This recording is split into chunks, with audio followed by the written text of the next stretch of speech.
Fala aí, pessoal, tudo bem com vocês? Mais uma vez aqui fazendo a nossa gravação e, como vocês podem perceber, hoje temos um cenário novo. Além de pregador, eu também sou pintor de paredes, pintor residencial, e nós fizemos aqui, eu e minha esposa, resolvemos deixar a parede mais bonitinha um pouco para transmitirmos a mensagem do Evangelho. Porque a Bíblia diz: maldito aquele que faz a obra do Senhor relaxadamente. Então nós procuramos fazer com mais excelência aquilo que é para o reino de Deus. Amém? E eu quero meditar hoje em Filipenses capítulo 3, versículo 7. O apóstolo Paulo diz assim, versículo 7: mas o que para mim era lucro, considerei por perca por causa de Cristo. Versículo 8: sim, deveras considero tudo como perca, por causa da sublimidade do conhecimento de Cristo Jesus, meu Senhor, por amor do qual perdi todas as coisas, e considero como refúgio para ganhar a Cristo. Paulo está falando aqui das percas materiais que ele teve, do prestígio, do dinheiro, da família, quando ele veio para o Evangelho, quando ele se tornou um apóstolo. É algo muito interessante, Esse vídeo nosso, ele é curto, não dá para a gente falar muito, mas é muito interessante você notar que Paulo, ele perdeu muitas coisas pelo Evangelho, e ele viveu uma vida de sacrifícios, e a vida de Paulo, que foi um grande apóstolo, talvez o maior, um dos maiores apóstolos, ela entra em contraste com a cultura nossa hoje, com a cultura cristã, a cultura da bênção. E eu quero chamar esse vídeo, essa mensagem minha de hoje, a maldição da bênção. Porque as pessoas hoje, na nossa geração, elas aprenderam a amar a bênção. Você chega num culto, se dependendo do lugar, você diz: quem vem buscar uma bênção? Um monte de gente levanta a mão: eu vim buscar uma bênção. Existem até músicas falando sobre bênção. Existem pregações e mais pregações sobre bênção. Existe campanha de bênção e existem cristãos que só buscam bênção.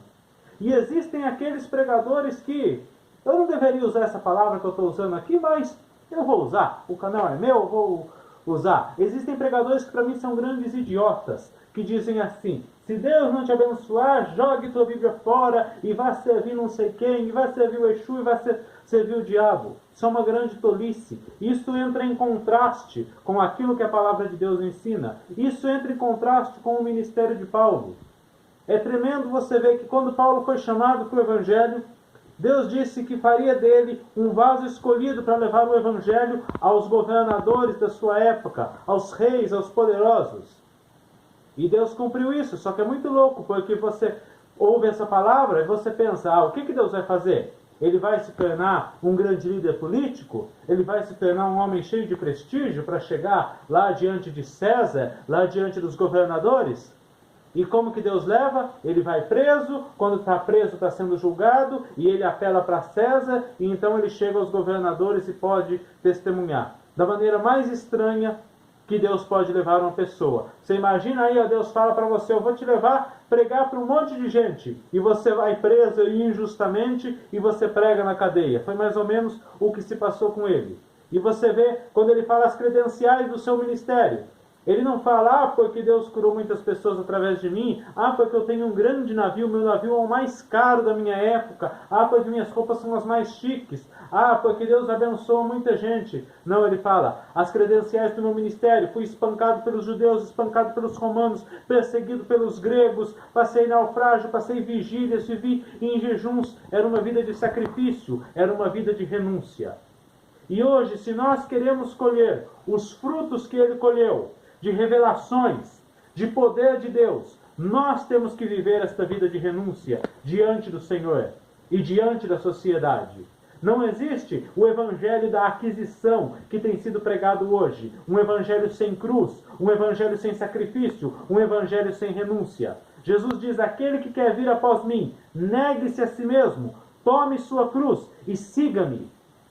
Jesus nos ensinou a nós negarmos a nós mesmos. Paulo fala que a mensagem da cruz é o poder do Evangelho.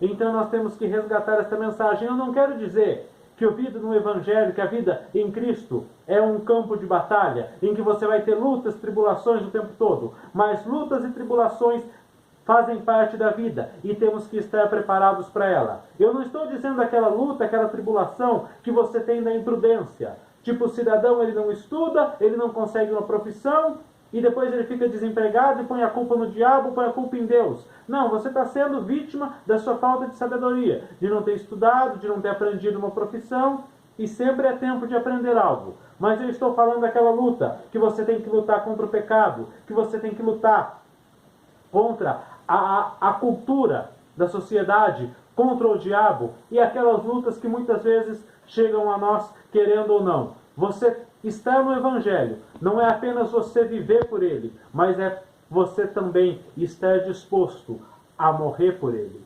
Pedro disse: Senhor, eu estou pronto para ir contigo para a prisão e para a morte. Mas na hora que a coisa apertou mesmo, ele negou a Jesus. Mas no final da sua carreira, nós sabemos que ele foi crucificado e morreu pelo Evangelho. Nós temos que estar dispostos a isso. Infelizmente, as igrejas hoje pregam muito sobre aquisição, muito sobre vitória em Cristo, muito sobre bênção, muito sobre saúde, prosperidade, casamento feliz. E glória a Deus, eu creio em tudo isso, eu acredito que tudo isso faz parte, porque a Bíblia diz que Cristo nos conduz em triunfo. Mas também é verdade que existem momentos da nossa vida que teremos que dar a vida para o Evangelho. Muitos de nós terão que um dia dar a vida para o Evangelho. E temos que estar preparados para este momento. Temos que viver nesta terra como se não vivêssemos. Usufruir das coisas deste mundo como se não tivéssemos nada. Buscando como nosso alvo a Cristo Jesus, o Senhor sempre. Amém? Fiquem com Deus. Até a próxima.